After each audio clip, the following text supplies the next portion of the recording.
Ethanol को लेकर नितिन गडकरी लगातार कांग्रेस के निशाने पर हैं और कांग्रेस ने नितिन गडकरी पर नया आरोप जड़ दिया है। कांग्रेस ने अब आरोप लगाया है कि नितिन गडकरी के बेटे की कंपनी ने 1 साल के अंदर भयंकर माल बटोर लिया और इसकी किसी को भी भनक नहीं लगी। गडकरी को घेरने के लिए केरल कांग्रेस ने पोस्ट किया है और इस पोस्ट में यह कहा गया है कि नितिन गडकरी ने तो सबको पीछे छोड़ दिया। पोस्ट में कहा गया कि अगर आपने 1 साल पहले नितिन गडकरी के बेटे की कंपनी में 10 लाख रुपए निवेश किए होते तो आज आपके पास 1 करोड़ 45 लाख रुपए होते और इस रिकॉर्ड को कौन तोड़ सकता है।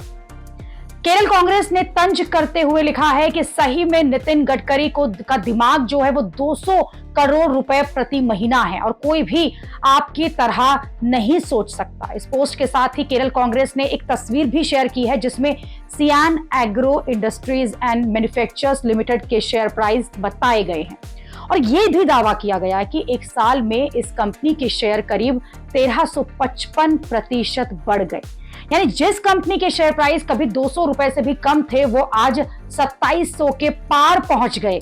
केरल कांग्रेस ने जिस कंपनी का जिक्र किया है वो नितिन गडकरी के बेटे निखिल गडकरी की है जो एथेनॉल बनाती है और ये आरोप है कि एथेनॉल नितिन गडकरी ने अपने बेटों को पहुंचा दिया और हितों के टकराव का साफ साफ मामला है।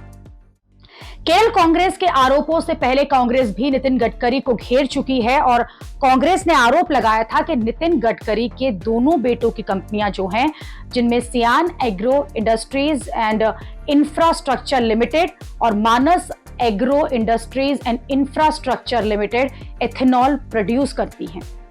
यानी सरकार में बैठे बैठे पिता तो पॉलिसी बना रहे हैं और उनके बेटे जो हैं वो पैसे छाप रहे हैं।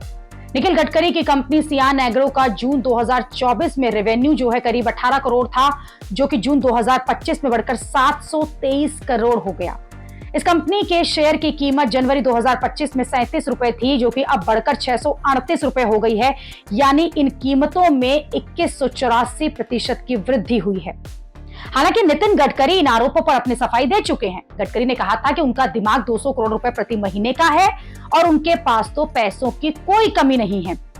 गडकरी ने कहा कि आपको लगता है कि मैं ये सब पैसे के लिए कर रहा हूं, मैं ईमानदारी से कमाना जानता हूं, मैं कोई दलाल नहीं हूं। नितिन गडकरी भले ही सफाई दे रहे हैं लेकिन उनके बेटों से जुड़ी हुई कंपनियों की कमाई के आंकड़े गडकरी का पीछा नहीं छोड़ रहे। जबकि नितिन गडकरी ये कह रहे हैं कि एथेनॉल नीति उनके बेटों को फायदा पहुंचाने के लिए नहीं बल्कि किसानों को फायदा पहुंचाने के लिए लाई गई थी और देश के एनर्जी बिल को कम करने के लिए लाई गई। जबकि दूसरी तरफ कांग्रेस जो है वो ये कह रही है कि गडकरी ने किसानों के हित नहीं बल्कि अपने बेटों के भविष्य के हित साधे हैं।